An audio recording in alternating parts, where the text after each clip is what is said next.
ഇത് കാശിയിലെ ഒരു ദുർഗാക്ഷേത്രം. നിരവധി ദുർഗാക്ഷേത്രങ്ങൾ കാശിയിലുണ്ട്. ശേഷം ഞങ്ങൾ പോയത് തുളസി മാനസ മന്ദിർ കാണാനാണ്. തുളസീദാസ് രചിച്ച രാമചരിതമാനസത്തെ അടിസ്ഥാനമാക്കിയാണ് ഈ ക്ഷേത്രം പണി കഴിപ്പിച്ചിരിക്കുന്നത്. ഇത് ശരിക്കും ഒരു രാമക്ഷേത്രമാണ്. അകത്തുകൂടി നടക്കുമ്പോൾ രാമൻ, സീത, ലക്ഷ്മണൻ, ഹനുമാൻ എന്നിവരുടെ മനോഹരമായ പ്രതിമകൾ കാണാം. ഈ പ്രതിമകളെല്ലാം വളരെ മനോഹരമായി ലൈറ്റ് അറേഞ്ച്മെൻറ്റോടുകൂടി സജ്ജീകരിച്ചിരിക്കുന്നത് ഏവരുടെയും ശ്രദ്ധ ആകർഷിക്കുന്നു.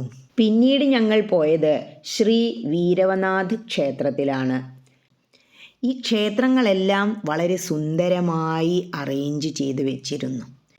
പൂന്തോട്ടങ്ങളെല്ലാം വളരെ മനോഹരമായിരുന്നു. ഈ ക്ഷേത്രത്തിനാണെങ്കിലോ നല്ല ഉയരവും ഉണ്ടായിരുന്നു. ചെരുപ്പ് സൂക്ഷിക്കാനൊക്കെ പ്രത്യേക സജ്ജീകരണങ്ങൾ ഉണ്ടായിരുന്നു അവിടെ. അന്ന് രാവിലെ ഞങ്ങൾ ആദ്യം പോയത് വാരണാസിയുടെ കാവൽക്കാരനായ കാലഭൈരവൻ ക്ഷേത്രത്തിലായിരുന്നു. അവിടെ ഫോൺ അനുവദനീയമല്ലാത്തതിനാൽ ഫോട്ടോയോ വീഡിയോയോ എടുക്കാൻ കഴിഞ്ഞില്ല. ശിവൻ്റെ തന്നെ ഉഗ്രരൂപമാണ് കാലഭൈരവൻ. കാലഭൈരവൻ്റെ വാഹനം നായയാണ്. പക്ഷേ ശ്രീകോവിലിൽ കാലഭൈരവൻ്റെ മുഖം മാത്രമാണ് വെള്ളി കൊണ്ട് നിർമ്മിച്ചു വെച്ചിരുന്നത്. ഇവിടെ ദർശനം നടത്താതെ കാശിയാത്ര പൂർണ്ണമാവില്ല എന്നാണ് പറയാറ്. കാശി ചരടുകൾ ഇവിടെയാണ് നൽകുന്നത്. നമ്മെ പിടിച്ചു പറിക്കുന്ന ഒരുപാട് പണ്ഡിറ്റുകൾ ഇവിടെ ഇരിക്കുന്നുണ്ട്. ഈ വലിയ ക്ഷേത്രത്തിനുള്ളിൽ കയറി എല്ലാ ഭാഗവും സന്ദർശിച്ച് തൊഴുത് ഞങ്ങൾ പുറത്തേക്കിറങ്ങുമ്പോൾ അവിടെ ഇരിക്കാനുള്ള സൗകര്യം കണ്ടു. രണ്ടു പുറത്തുമായി ഇരുന്ന് ചെറിയ ഒരു വീഡിയോയും തരപ്പെടുത്തി ഞങ്ങൾ പുറത്തിറങ്ങി വീണ്ടും ആ ഗാർഡൻ്റെ ചന്തം ആസ്വദിച്ചു. നേരെ അടുത്ത ബുദ്ധക്ഷേത്രത്തിലേക്ക്. गच्छामि बुद्धं शरणं गच्छामि बुद्धं शरणं गच्छामि बुद्धं शरणं गच्छामि.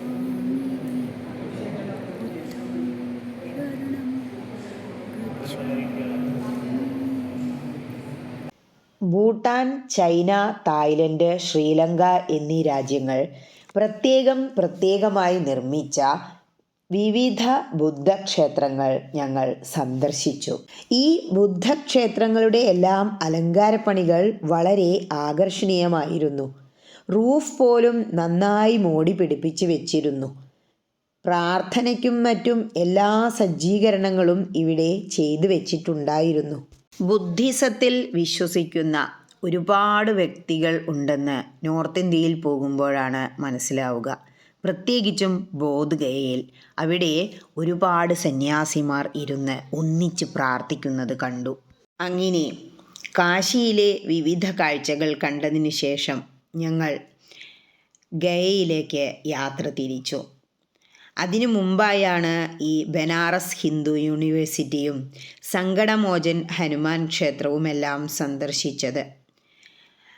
സങ്കടമോചൻ ക്ഷേത്രത്തിലൊന്നും ഫോട്ടോഗ്രാഫി അനുവദനീയമായിരുന്നില്ല. അതിനാൽ ഇവിടെ കാണിക്കാനും കഴിയുന്നില്ല.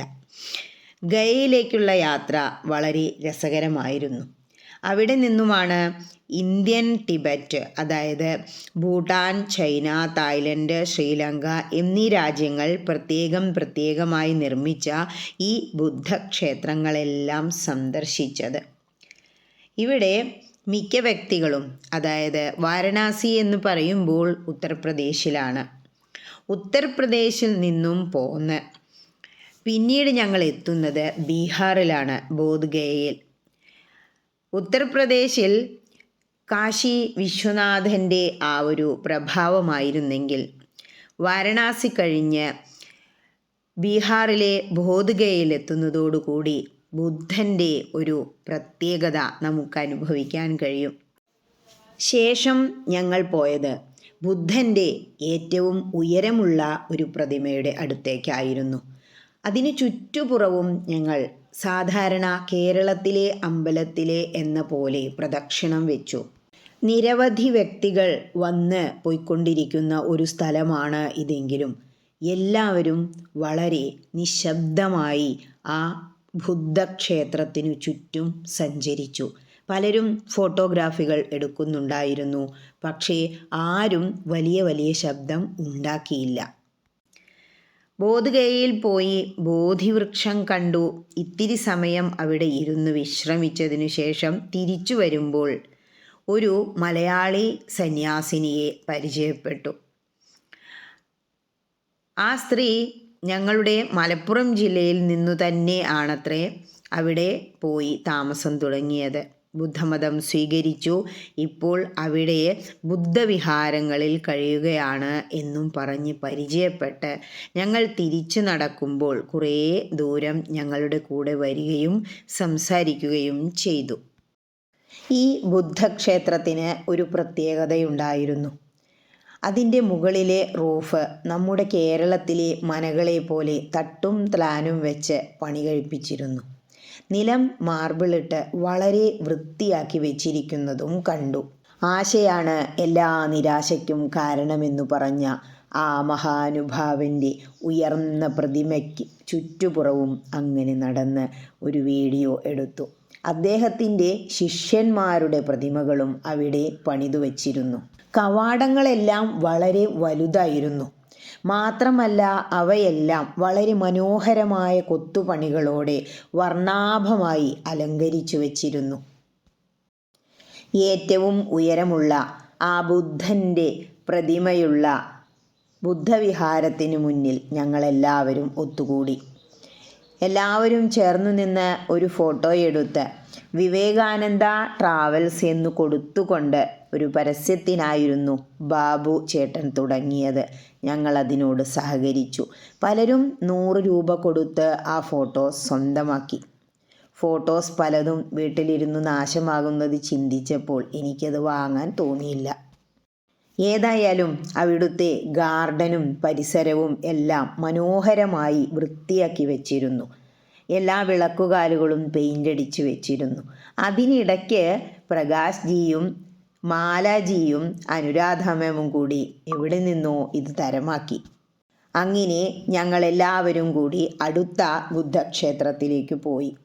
അത് ഇതുവരെ കണ്ടതിലും മനോഹരമായ സ്ഥലമാണെന്നു തോന്നി. പലതരം കൊത്തുപണികളാൽ നിറങ്ങളാൽ അലങ്കരിച്ചു വെച്ചിരുന്നു ആ ക്ഷേത്രം.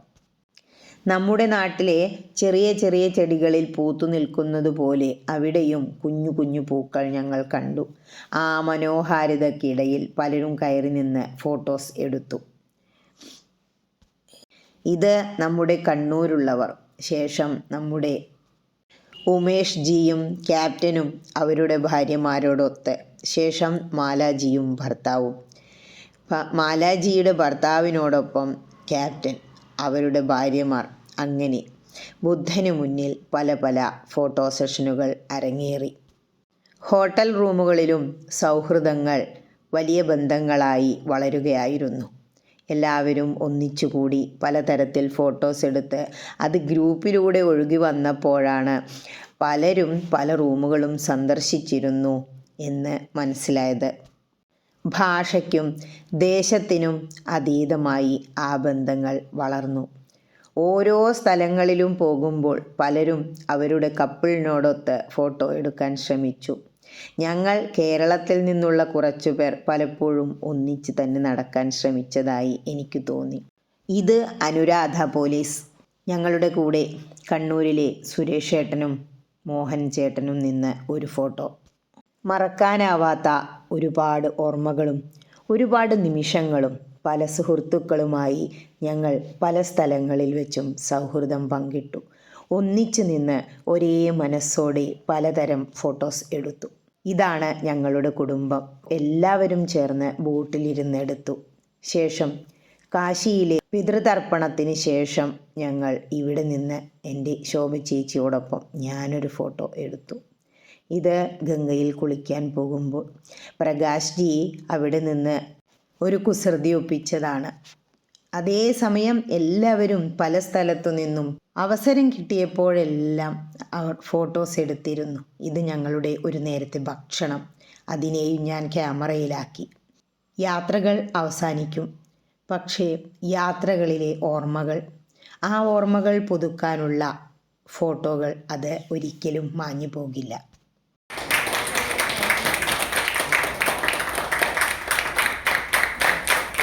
എല്ലാ സ്ഥലങ്ങളും സന്ദർശിച്ച് കഴിഞ്ഞതിനു ശേഷം ഞങ്ങൾക്ക് രുചികരമായ ഭക്ഷണം വിളമ്പി തന്നവർക്കും ഞങ്ങളെ കൂടെ കൊണ്ടുപോയ ബാബു ചേട്ടനും വേണ്ടി ഞങ്ങൾ ഒരു ചെറിയ പാരിതോഷികം നൽകി.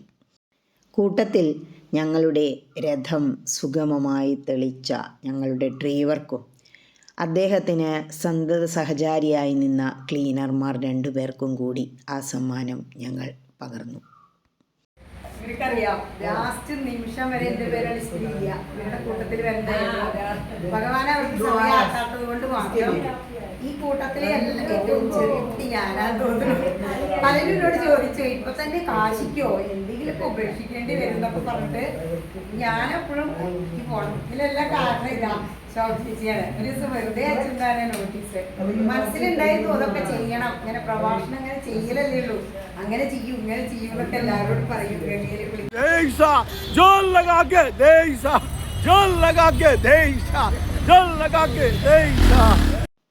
ഇത് യമുനാ നദിക്കരയിലെ ഗോദാനം. ഇത് ഗയയിൽ എത്തിയതിനു ശേഷം സന്ദർശിച്ച മറ്റൊരു വലിയ ബുദ്ധക്ഷേത്രം. വളരെ സുന്ദരമായി പെയിൻറ്റിങ് നടത്തി വെച്ചിരിക്കുന്നു ഇതിൻ്റെ റൂഫുകളെല്ലാം. ഒരുപാട് ജനങ്ങൾ വന്നു പോയിക്കൊണ്ടിരുന്നു.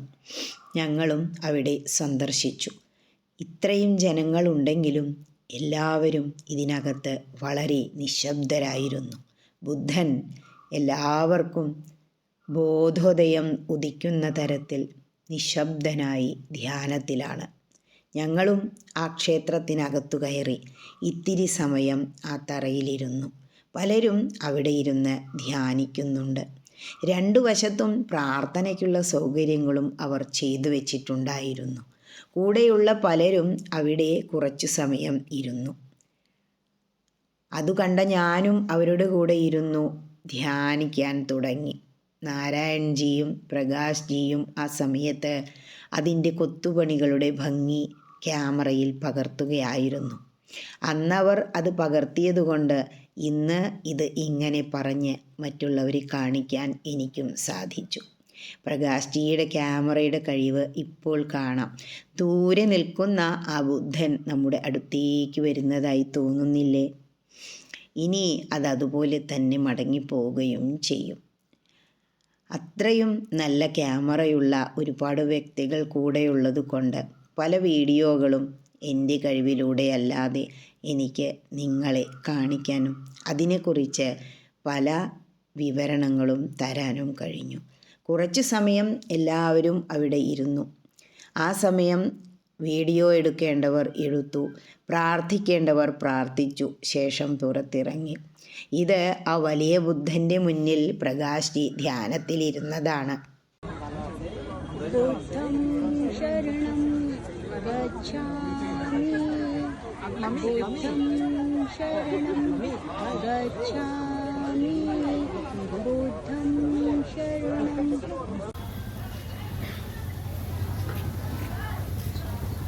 इधर भी देखो वाला, इधर भी देखो, अभी देखो वीडियो चल रहा है, वीडियो चल रहा है। ऐसे चले? हाँ वैसे चलो जैसे कि उधर आ जाए ना, ये पहुंचना है चलो उधर आ जाए. ಎಲೆ ಮೇಲೆ ಹೊರ ಎಲೆ ಅದ ಮೇಲೆ 200 ಎಲೆ ವೆಕ್ಕಿಯ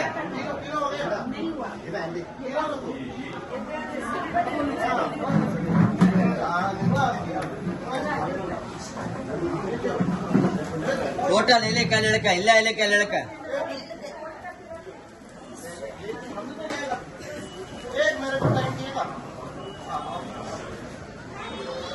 ಹೊರ ಎಲೆ ಮೇಲೆ ಹೊರ ಎಲೆ ಅದ ಮೇಲೆ 500 ಎಲೆ ವೆಕ್ಕಿಯ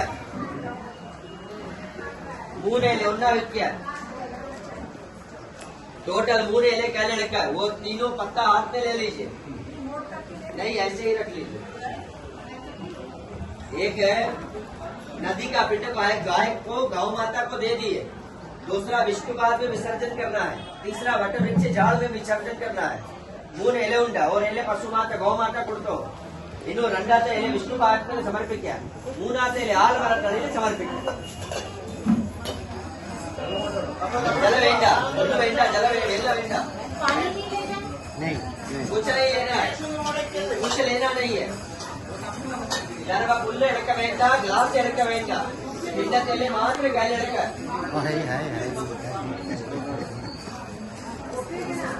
इला टोपी एड़क टोपी सामान गाली एड़क बैग गाली एड़क पर्स गाली एड़क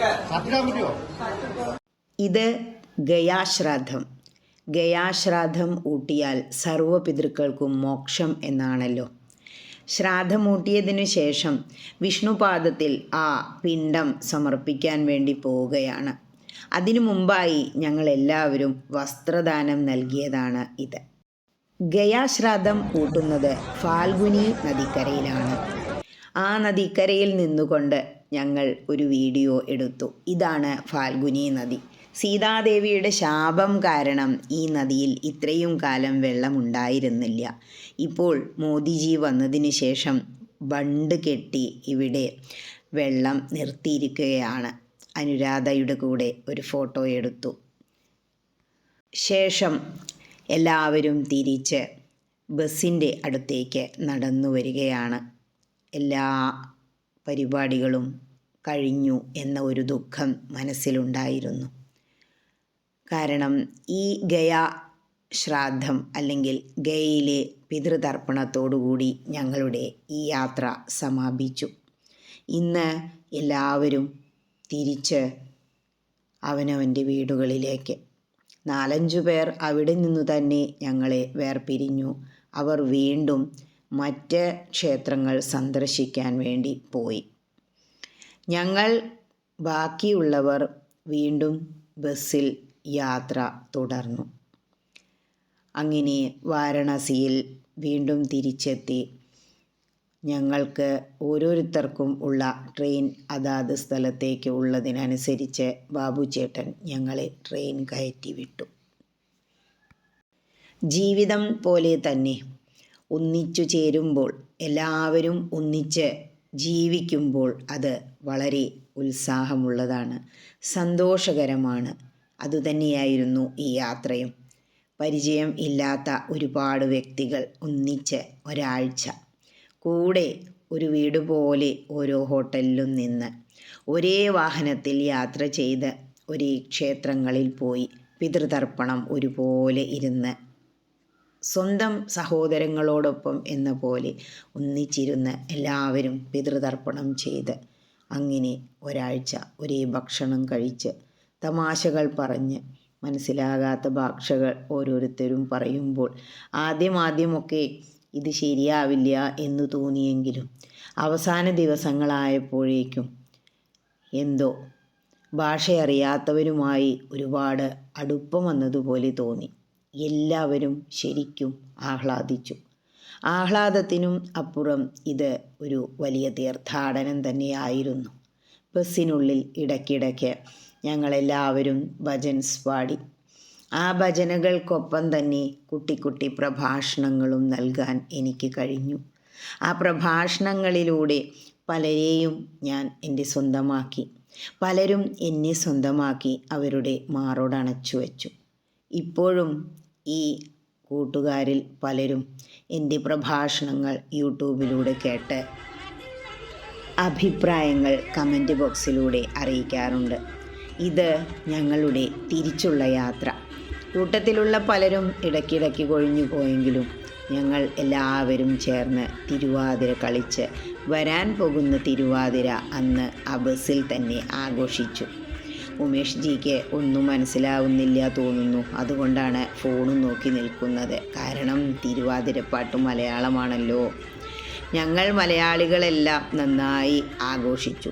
അതിനിടയ്ക്ക് ഉമേഷ് ജി ഓരോ ഹിന്ദി പാട്ടുകളും പാടി ഞങ്ങളെല്ലാവരും അതിനൊപ്പം നൃത്തം വച്ചു. ബസ്സിൽ യാത്ര ചെയ്യുമ്പോൾ പലപ്പോഴും ഡാൻസ് കളിച്ചിട്ടുണ്ടെങ്കിലും ആദ്യമായാണ് തിരുവാതിരക്കളി ബസ്സിനുള്ളിൽ കളിക്കുന്നത്. ഇത് ബെറ്റിയുടെ തീരുമാനമായിരുന്നു. ഉമേഷ് ജി ഹിന്ദി പാട്ടുകൾ വെച്ചതോടുകൂടി കണ്ണൂരിൽ നിന്നുള്ള സുരേഷ് ചേട്ടൻ ഉഷാറായി ഡാൻസ് കളിച്ചു. കൂടെ സീറ്റിലിരുന്ന ഓരോ വ്യക്തികളും ഹിന്ദി അറിയുന്ന ഡോളിയും മറ്റും ഇറങ്ങി വന്നു. യാത്രയെല്ലാം സമാപിച്ചു. എങ്കിലും ആകാശിനാഥൻ്റെ മുന്നിലുള്ള ഓരോ യാത്രകളും ഓരോ രംഗങ്ങളും അവിടുത്തെ ഗംഗാ ആരതിയും മനസ്സിൽ നിറഞ്ഞു നിന്നു. അവിടെ സുരേഷ് ചേട്ടൻ്റെ കൂടെ പോയി എടുത്ത ഒരു വീഡിയോയാണ് ഇത്.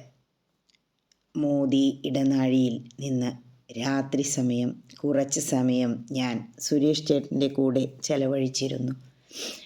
സുരേഷ് ചേട്ടനാണ് ഈ വീഡിയോ എനിക്ക് വേണ്ടി പകർത്തി തന്നത്. അപ്പോൾ സുരേഷ് ചേട്ടനെ നിർത്തി ഞാനും ഒരു വീഡിയോ പകർത്തി. അവിടെ ആചാര്യസ്വാമിയെ പ്രതിഷ്ഠയാക്കി വെച്ചിരുന്നു. ആ പ്രതിമയ്ക്ക് മുമ്പിൽ ഞങ്ങൾ കുറച്ച് സമയം ചെലവഴിച്ചു. ശേഷം വീണ്ടും ആ പടവുകൾ ഇറങ്ങി വന്ന് ഞങ്ങൾ ആ മണികർണിക ദർശിച്ചു.